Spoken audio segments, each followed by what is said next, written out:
মনোযোগ দিয়ে দেখবেন আমরা হোয়াটসঅ্যাপে ফলোয়ার কিভাবে বাড়াবো অথবা ফলো কিভাবে করব।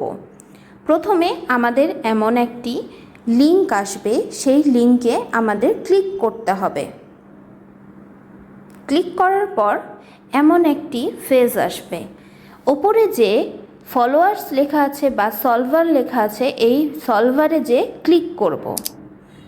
তারপর বাম পাশে যে ফলো অপশানটা আছে প্লাস চিহ্ন দেওয়া, সেখানে আমাদের ক্লিক করতে হবে।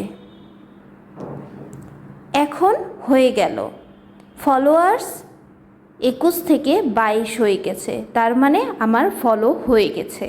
আর না বুঝতে পারলে এখানে ফলোয়িং দেখাইলে আর টিক চিহ্ন দেখালে বুঝবেন আপনার ফলো হয়ে গেছে, আর কোনো কিছু করার প্রয়োজন নেই।